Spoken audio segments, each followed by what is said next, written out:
Hi hello മക്കളെ, എല്ലാ മക്കൾക്കും നമസ്കാരം. അപ്പോൾ നവംബർ 14 ശിശുദിനമാണ്. ഇന്ത്യയിൽ നവംബർ 14 ശിശുദിനമായിട്ടാണ് നമ്മൾ എന്ത് ചെയ്യുന്നത്, നമ്മൾ ആചരിച്ചു പോരുന്നത്.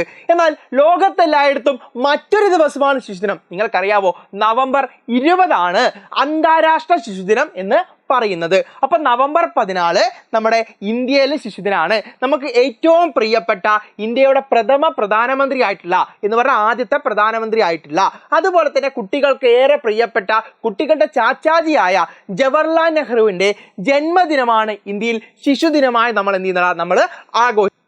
അപ്പോൾ ഇന്ത്യയിൽ ശിശുദിനമായിട്ട് ആഘോഷിക്കുന്ന നവംബർ 14 അല്ലാതെ ലോകത്ത് എല്ലായിടത്തും നവംബർ 20 എന്ത് ചെയ്യുന്നു, 20 അന്തർദേശീയ എന്ന് പറഞ്ഞാൽ ലോകത്തെ എല്ലാ രാജ്യങ്ങളും ഒന്നിച്ച് എന്ത് ചെയ്യുന്നു, ശിശുദിനം ആഘോഷിക്കുന്നു. അപ്പോൾ ശിശുദിനവുമായി ബന്ധപ്പെട്ട് ചില വിവരങ്ങളാണ് മക്കളെ വളരെ പെട്ടെന്ന് ഈ വീഡിയോയിലൂടെ പറഞ്ഞു പോരുന്നത്. അപ്പോൾ നമ്മൾ ആദ്യം പറഞ്ഞ കാര്യം ഇന്ത്യയിലെ ശിശുദിനം അല്ലേ, നമുക്കറിയാം നവംബർ 14.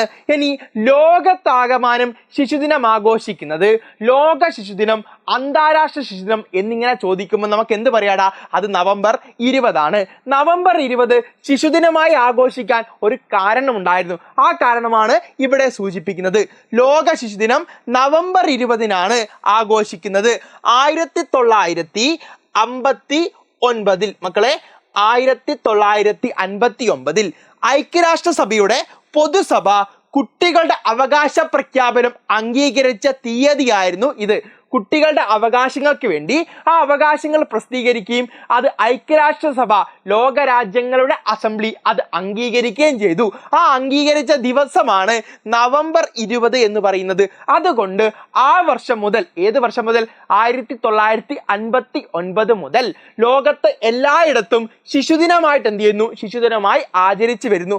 അതേപോലെ 1989 അതേ ദിവസം തന്നെ, ഏത് ദിവസം, നവംബർ 20 തന്നെ ഐക്യരാഷ്ട്രസഭയുടെ പൊതുസഭ കുട്ടികളുടെ അവകാശങ്ങൾക്കായുള്ള കൺവെൻഷനും എന്ത് ചെയ്തു, അത് അംഗീകരിച്ചു. അപ്പൊ അത്തരത്തിൽ പ്രാധാന്യമുള്ള ദിവസമായതുകൊണ്ട് എല്ലാ രാജ്യങ്ങളിലും അന്തർദേശീയമായി എന്ത് ചെയ്യുന്നു, നവംബർ 20 ശിശുദിനമായി ആചരിക്കുന്നു. 1947 ഇന്ത്യക്ക് സ്വാതന്ത്ര്യം കിട്ടി.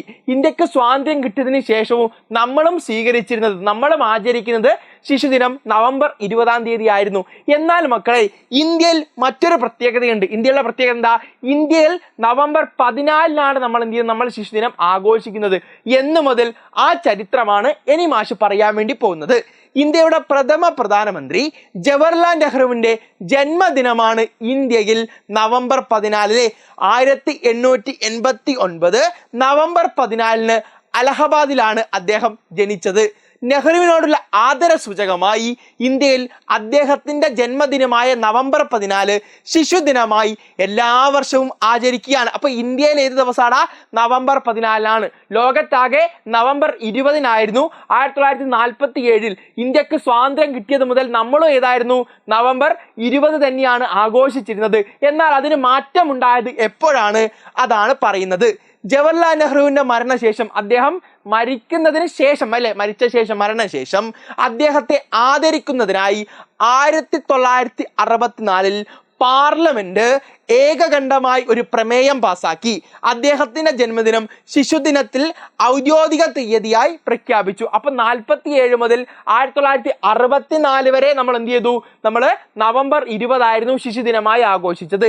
എന്നാൽ നെഹ്റുവിന്റെ മരണശേഷം 1964 മുതൽ എന്ത് ചെയ്തു, അദ്ദേഹത്തോടുള്ള ആദര സൂചനമായി നമ്മൾ എന്ത് ചെയ്തു, അദ്ദേഹത്തിന്റെ ജന്മദിനം ഇന്ത്യയിൽ ശിശുദിനമായി ആചരിക്കാൻ വേണ്ടി തീരുമാനിച്ചു. അങ്ങനെയാണ് 1964 ശേഷം 64 എന്ത് ചെയ്യുന്നു, പാർലമെന്റ് അദ്ദേഹത്തിന്റെ ജന്മദിനം ശിശുദിനമായി ഇന്ത്യയിൽ ആചരിക്കാൻ വേണ്ടി തീരുമാനമെടുക്കുന്നു. അപ്പോഴാണ് നമ്മൾ ഇന്ത്യയിൽ എന്ത് ചെയ്യുന്നത്, നവംബർ 14 ശിശുദിനമായി ആചരിച്ച് തുടങ്ങിയത്.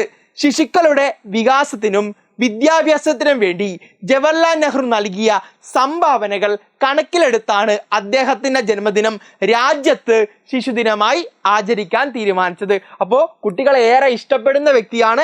അതോടൊപ്പം തന്നെ കുട്ടികളുടെ വിദ്യാഭ്യാസത്തിന് വേണ്ടിയും കുട്ടികളുടെ ഉയർച്ചയ്ക്ക് വേണ്ടിയും ധാരാളം സംഭാവനകൾ നൽകിയ വ്യക്തി കൂടിയാണ് ആര്, ജവഹർലാൽ നെഹ്റു എന്ന് പറയുന്ന ഇന്ത്യയുടെ പ്രധാനമന്ത്രി.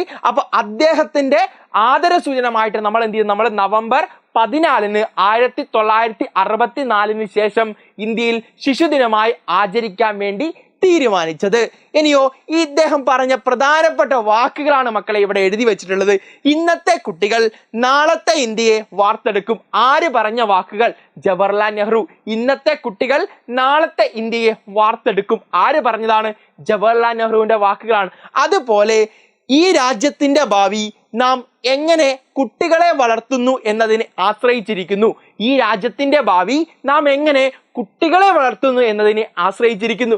ആര് പറഞ്ഞ വാക്കുകളാ? ജവഹർലാൽ നെഹ്റു പറഞ്ഞ വാക്കുകൾ. അത്തരത്തിൽ കുട്ടികളെ ഏറെ ഇഷ്ടമുള്ള പ്രധാനമന്ത്രി ആര്? ജവഹർലാൽ നെഹ്റു എന്ന് പറയുന്നത്. അദ്ദേഹം കുട്ടികളോട് വളരെ ഇഷ്ടമുണ്ടായിരുന്ന നെഹ്റു കുട്ടികൾക്ക് വേണ്ടി പ്രാദേശിക സിനിമകൾ നിർമ്മിക്കുന്നതിനായി 1955 ചിൽഡ്രൻസ് ഫിലിം സൊസൈറ്റി രൂപീകരിച്ചു. അദ്ദേഹവുമായി ബന്ധപ്പെട്ട ഒരു വിവരമാണ്. ഒരു കാര്യം കൂടി ഓർക്കണം, ജവഹർലാൽ നെഹ്റു എന്ന വാക്കിലെ നമ്മൾ പലപ്പോഴും പറയുന്നത് തെറ്റിച്ചിട്ടാണ്. അതായത് ജവഹർലാൽ നെഹ്റു എന്നാണ് പറയുന്നത്. ശരിക്കും അദ്ദേഹത്തിന്റെ വാക്ക് ഉച്ചരിക്കേണ്ടത് എങ്ങനെയാണ്? ഉച്ചരിക്കേണ്ടത് ഇങ്ങനെയാണ്. എങ്ങനെ? ജവാഹർ എന്ന രീതിയിലാണ്. അതൊരു അറബിക് വാക്കാണ്. ആ വാക്കിന്റെ അർത്ഥം അമൂല്യ രത്നം എന്നാണ്. അപ്പൊ ജവഹർ എന്ന് പറയുന്ന വാക്ക് അമൂല്യ രത്നം എന്ന് പേരുള്ള വാക്കാണ് മക്കളെ. ആ കാര്യങ്ങളൊക്കെ എന്ത് ചെയ്യുക? ഒന്ന് ഓർത്ത് വെക്കുക. ജവഹർലാൽ നെഹ്റുവുമായി ബന്ധപ്പെട്ടും ശിശുദിനവുമായി ബന്ധപ്പെട്ടും കൂടുതൽ വിവരങ്ങളുമായി നിങ്ങൾക്ക് സ്കൂളുകൾക്ക് ആവശ്യമുള്ള കൂടുതൽ വിവരങ്ങളുമായി എന്ത് ചെയ്യും? മാഷ് വീണ്ടും വരുന്നതാണ്. എല്ലാ മക്കൾക്കും ഓൾ ദി ബെസ്റ്റ്.